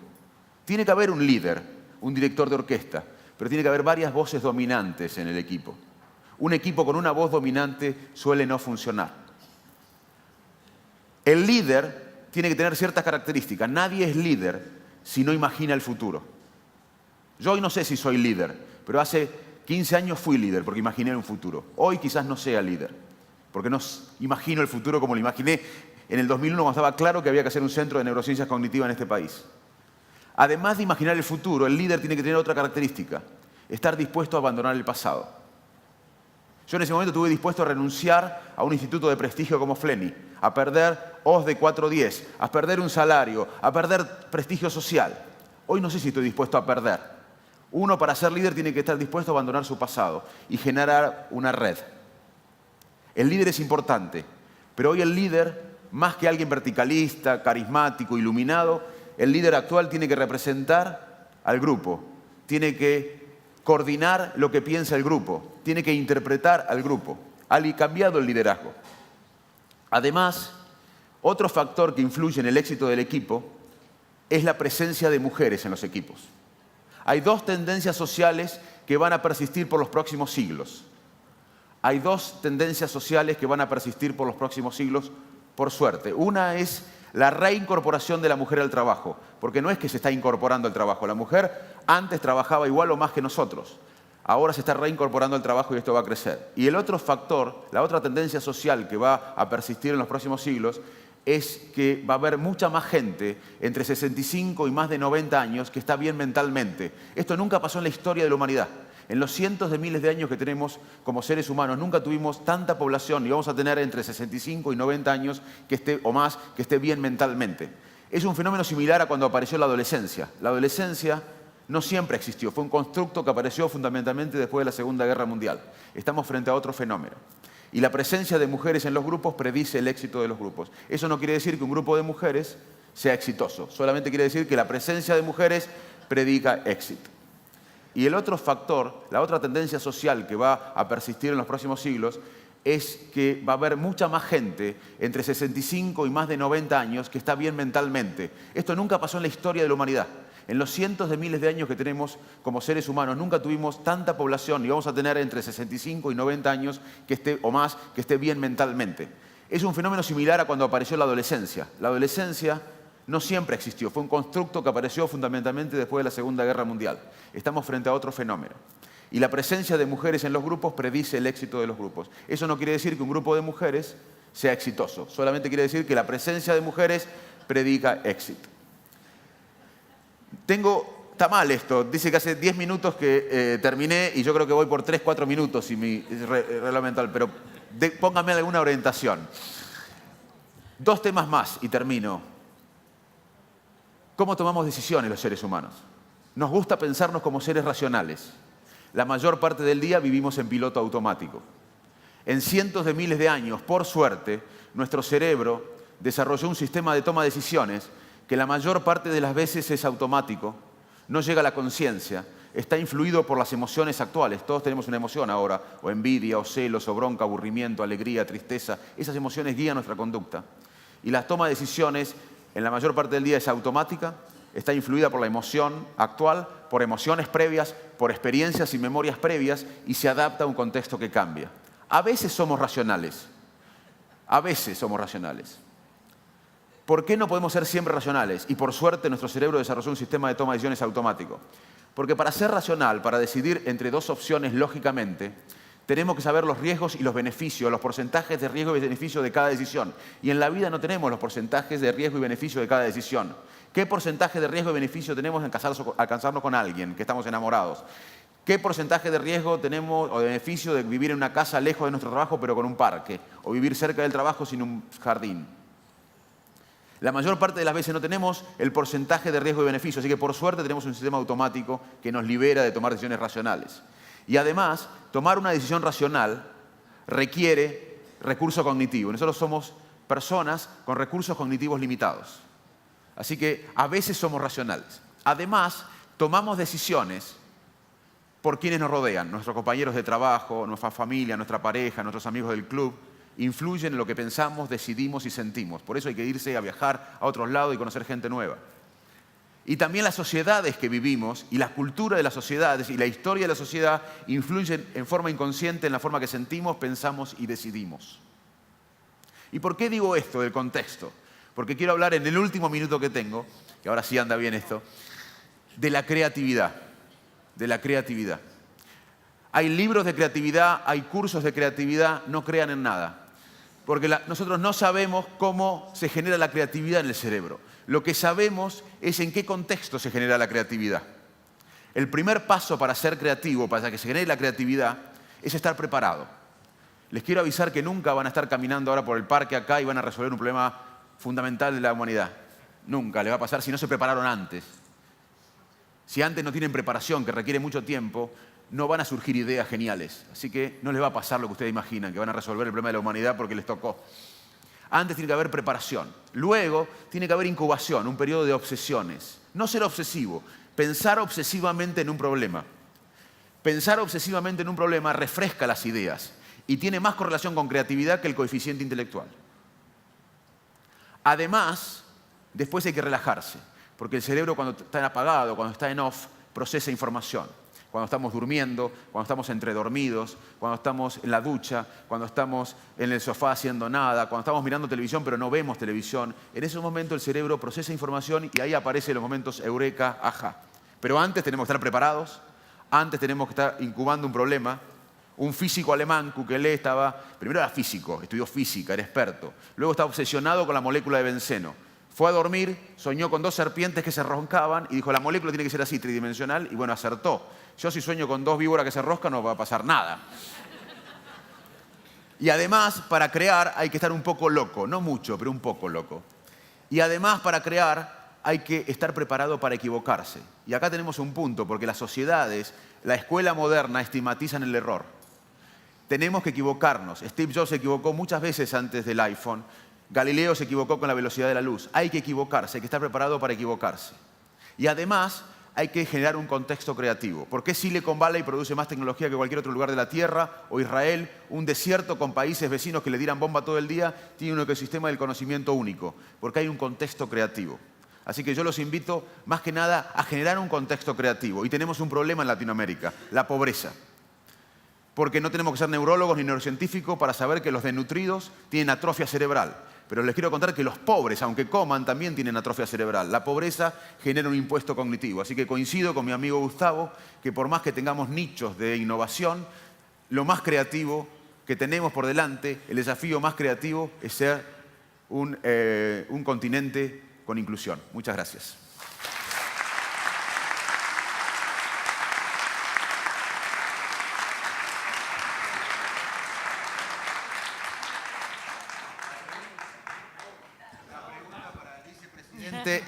La pregunta para el vicepresidente es cómo pienso que es y todos pensamos y estamos orgullosos de tener a alguien que valora el conocimiento, que no tenemos que explicarle qué es el conocimiento como vicepresidente de un país. ¿Qué va a hacer?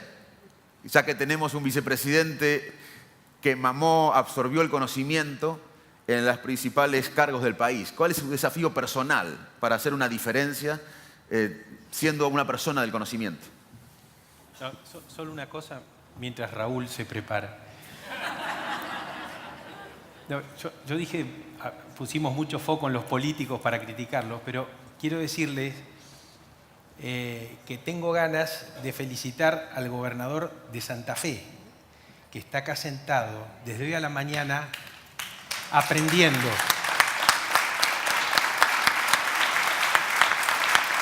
Entonces,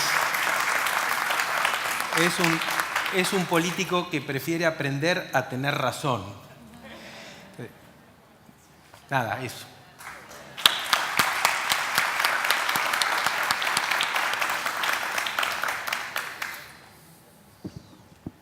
Muy bien, entonces adelante con las reflexiones. Bueno, muchas gracias, Gustavo, por haberme metido en este brete. Tenemos hasta las 8 de la noche aquí Me abierto. voy a acordar de este 50 aniversario de Intal. Lo llevo de recuerdo. Pero la verdad que ha sido un placer escucharlos a todos. Y en particular, todavía más entusiasmado por la iniciativa. Ojalá que podamos realizar este tipo de encuentro con frecuencia. En realidad, bueno, la primera pregunta de Yulisa, y quiero hacer un comentario sobre Yulisa. Yulisa fue embajadora de Estados Unidos en Uruguay hasta hace un tiempo, y te quiero decir que si no te va bien, tenés el lugar todavía, porque Estados Unidos no ha puesto todavía embajadora, así que para nosotros simbólicamente sigue siendo la embajadora de Estados Unidos en Uruguay. La verdad que integrar la política de investigación y de innovación de un país es muy complejo y ustedes lo saben bien. Nosotros, y sobre todo, digamos, el Uruguay venía de una crisis importante a finales del siglo pasado y a principios de este siglo, y los recursos que se volcaban a investigación e innovación eran muy menguados. Y había realmente un trabajo, un esfuerzo heroico de investigadores para poder desarrollar determinadas tareas, hasta que empezamos poco a poco, gradualmente, a recuperar la economía y a ir destinando recursos hacia la investigación. Uruguay tiene un número insuficiente de investigadores, de acuerdo al a los indicadores internacionales. O sea, nosotros tenemos necesidad de fortalecer y de producir más investigadores en el país. Y fue a finales del año 2009 cuando se estableció el Plan Estratégico de Innovación y Tecnología, el PENTI, en Uruguay. Yo en ese momento era ministro de Industria, me acuerdo que lo aprobamos al final del primer gobierno del Frente Amplio, un plan estratégico para el desarrollo de la investigación, innovación y tecnología. Y se creó una agencia que ahora acaba de potenciarse, la Agencia para la Investigación, que busca integrar las políticas de investigación e innovación en el país. Depende directamente de la Oficina de Planeamiento y Presupuesto, en un conjunto de agencias que dependen de la Oficina de Planeamiento y Presupuesto, que a su vez depende directamente de la Presidencia de la República. Hemos comprometido un presupuesto importante, de acuerdo a lo que es el presupuesto del Uruguay para investigación e innovación, que se vuelca a los distintos, digamos, a las distintas instituciones que hoy realizan investigación en el país. Estamos trabajando a través de la agencia y del plan estratégico para generar una política integrada, única, de investigación e innovación en el Uruguay. Todo esto está, y a su vez, porque ya pasó al planteo, el desarrollo de la agencia de la AGESIC, que fue un aporte muy importante, digamos, para el desarrollo de las tecnologías de la información en el Uruguay y de las TIC. El Uruguay ha desarrollado en lo que va de este siglo una buena plataforma para la inversión en empresas de tecnología de la información y de las comunicaciones.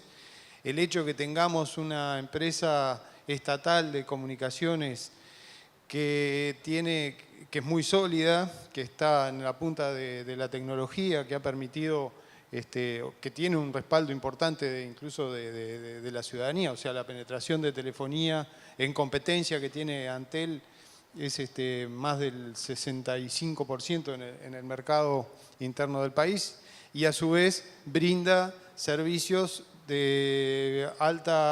con alta calidad.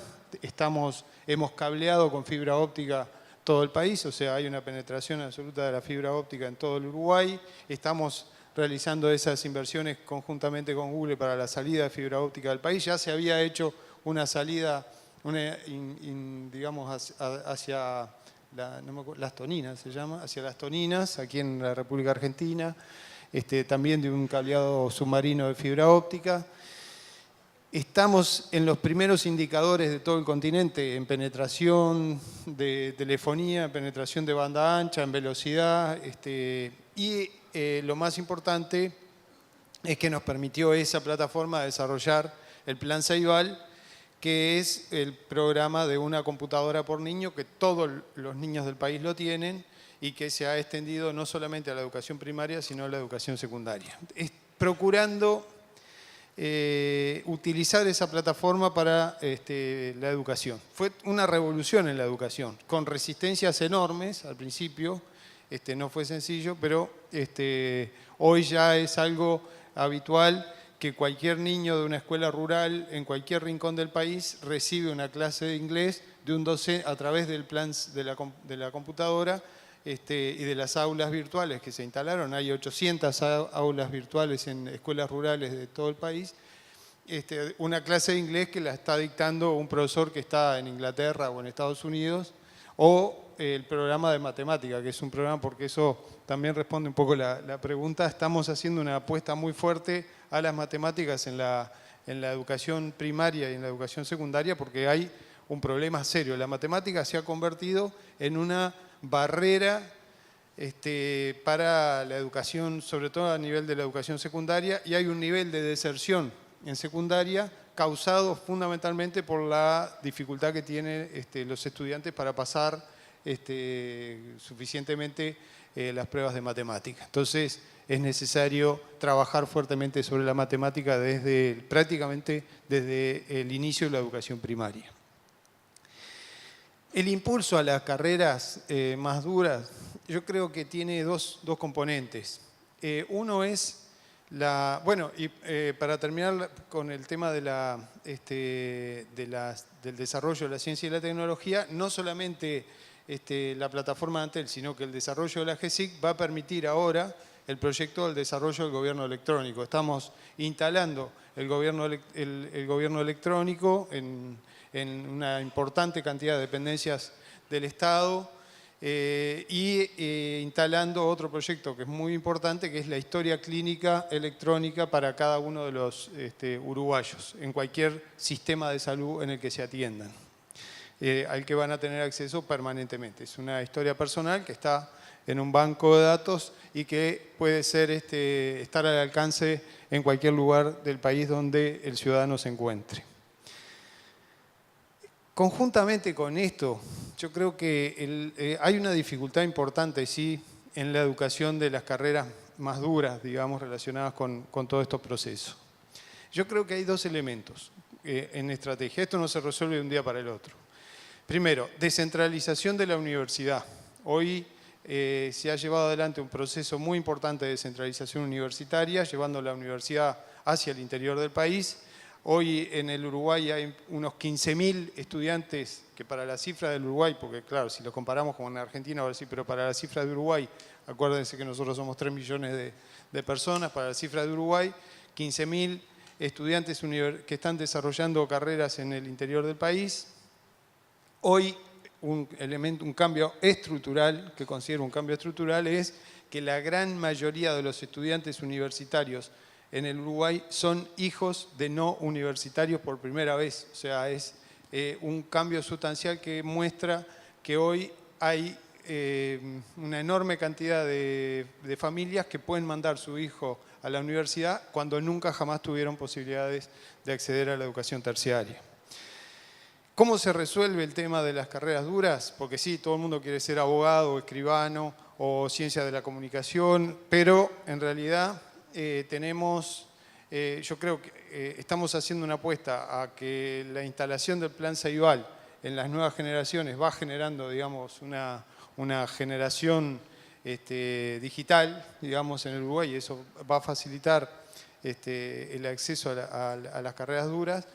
Y creo también que hay que generar un cambio estructural que se está procesando de a poco en la concepción educativa, flexibilizando las carreras terciarias, fundamentalmente. O sea que el sistema de créditos y de validación de conocimiento va permitiendo que un estudiante, cuando sale de la educación secundaria, que no está lo suficientemente maduro para elegir o optar por una carrera dura, quizás empiece a tener procesos de incorporación de conocimiento que después, en la medida que se va madurando y desarrollando, lo va volcando hacia carreras más duras.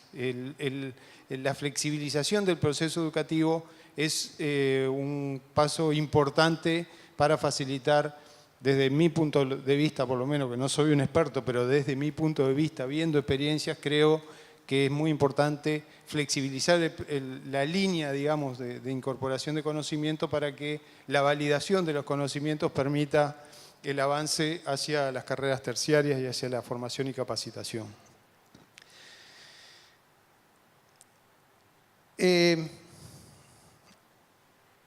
Bueno, ¿cómo se piensa resolver el tema de que los políticos puedan estar a la altura de esos desafíos?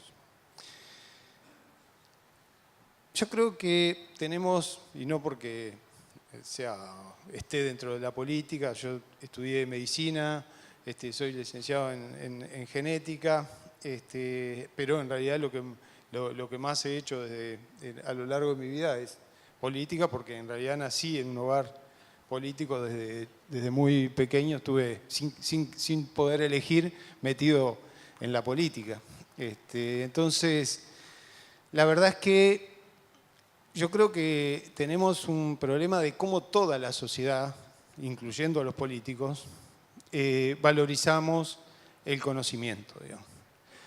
Y yo creo que hay un elemento que hay que tener en cuenta y una concepción que hay que tener en cuenta, que hoy se dijo más o menos aquí, y es que el talento es de las cosas más distribuidas que hay a nivel de nuestras sociedades. O sea, no importa dónde esté, pero el talento está absolutamente distribuido en todas nuestras sociedades. En cualquier lugar, en cualquier rincón, nos vamos a encontrar con alguien que tiene algo para enseñarnos, para decirnos.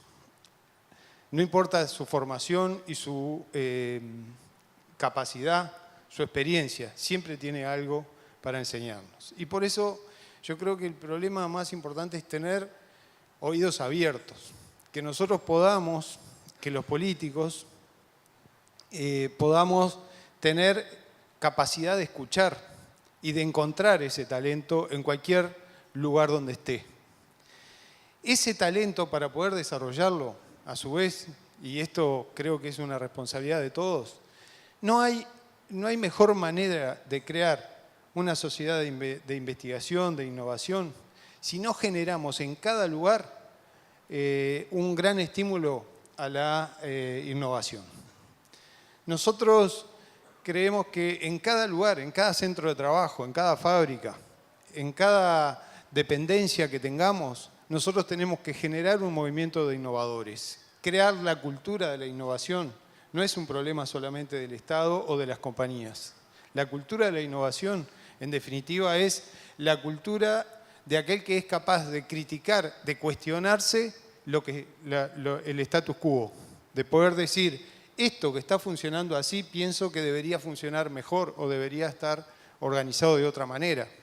Entonces, en realidad se trata de un tema cultural de la sociedad que nosotros tenemos que estimular en cualquier lugar.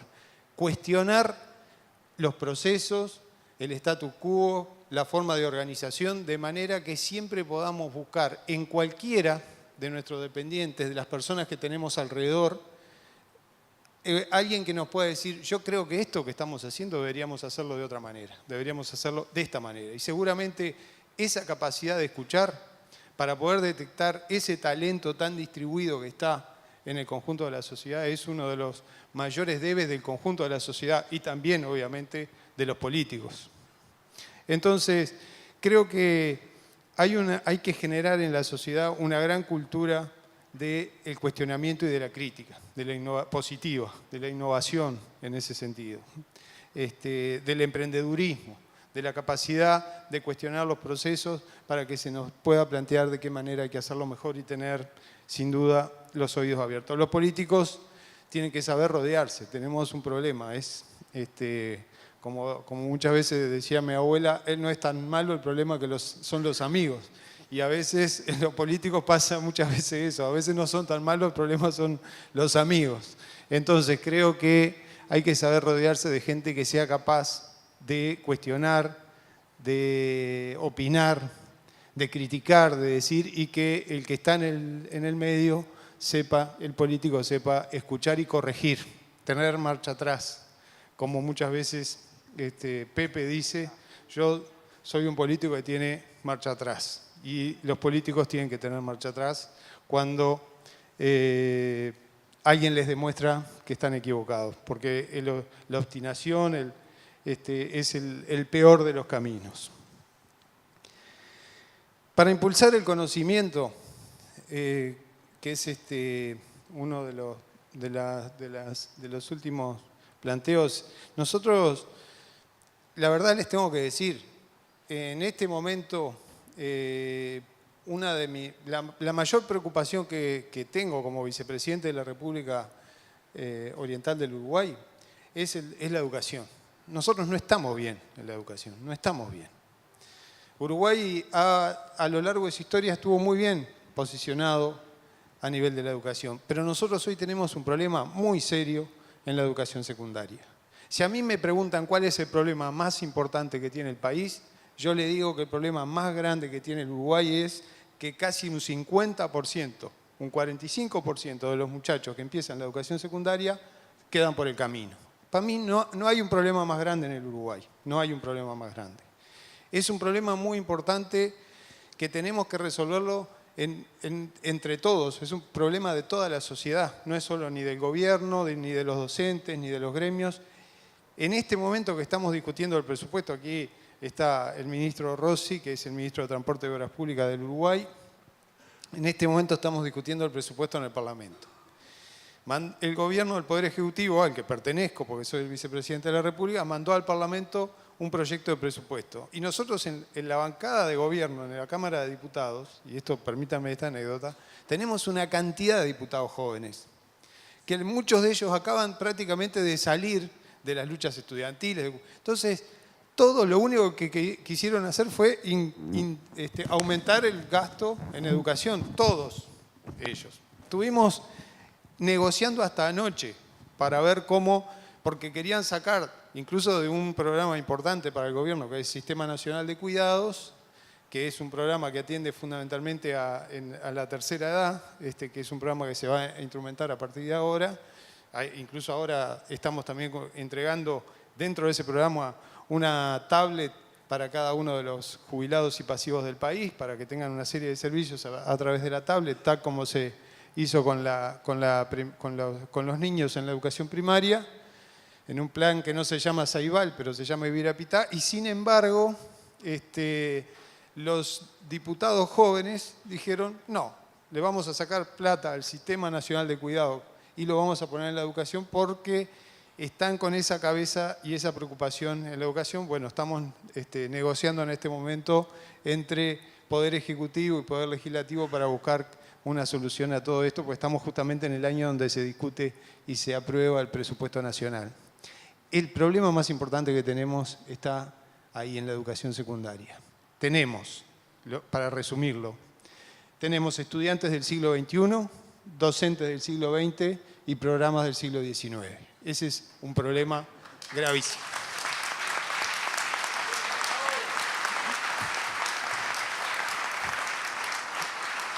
Y tenemos que resolverlo entre todos, entre los alumnos, los docentes, las instituciones. Así que yo personalmente, mi gran preocupación, como pueden ver, es justamente desde la vicepresidencia y del lugar que ocupo, ayudar a que podamos en este periodo de gobierno cumplir con un compromiso que nos pusimos con el actual presidente, que es que pasar esa cifra de deserción a que por lo menos tengamos un 100% de retención estudiantil en el primer ciclo de secundaria y un 75% al final del segundo ciclo de secundaria, al final de este periodo de gobierno, que es un compromiso que consideramos que se puede alcanzar. Pero hay que trabajar mucho y creo que esa base es muy importante para un país como Uruguay, que en realidad tiene poca gente joven. O sea, el Uruguay es un país bastante envejecido y nosotros necesitamos que cada uno de los jóvenes que tenemos pueda por lo menos tener terminada la educación secundaria para poder impulsarlo hacia la educación terciaria. Muchas gracias.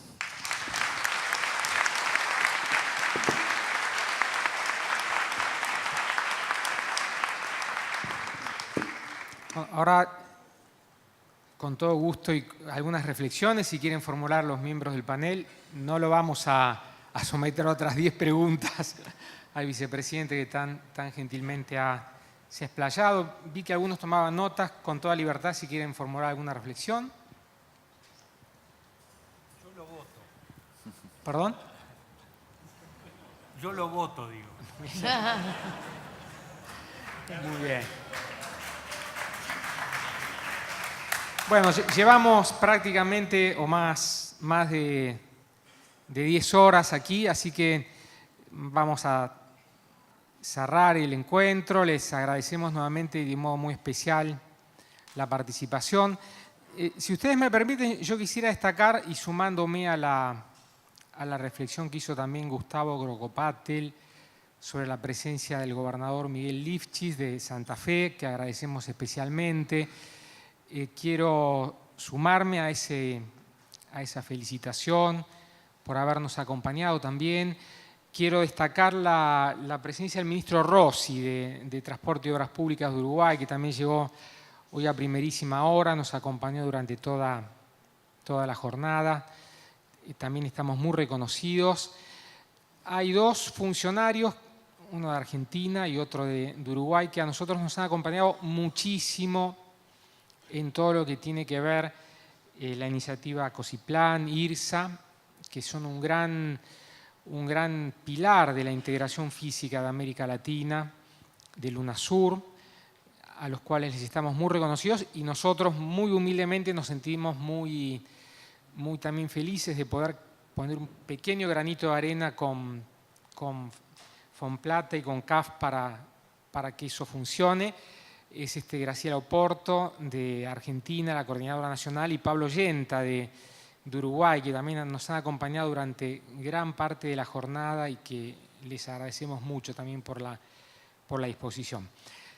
Y está Beatriz Nofal, que es una de las creadoras del Mercosur en la época de Alfonsín y de Sarney.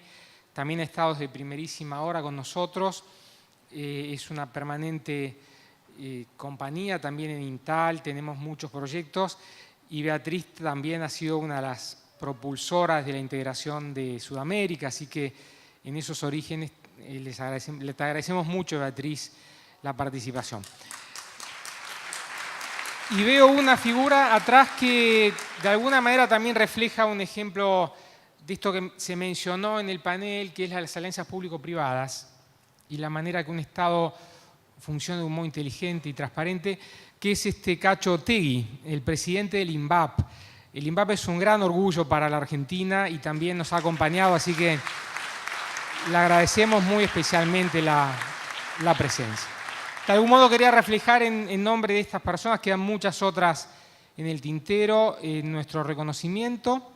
Finalmente rescato a dos colegas, amigos, compañeros fraternos del BID, a Juan José Tacone, que ha dirigido el INTAL durante muchos años, así que también nos ha acompañado, le quiero agradecer. Y a nuestro gerente de Integración y Comercio, que vino de Estambul con un gran esfuerzo. Tenemos un permanente apoyo de parte de él, que es Antoni Esteban Dordal. Le agradecemos muy especialmente toda la libertad y a su vez la guía que nos da para la gestión del INTAL y estamos muy reconocidos. A todos los que han trabajado en el encuentro, del equipo también muchísimas gracias. Terminamos entonces con la misma consigna que les proponíamos al comenzar la jornada y que entiendo que nos ha inspirado a todos, que es la de la mejor manera de predecir el futuro es construirlo. Muchas gracias y que tengan muy buenas noches.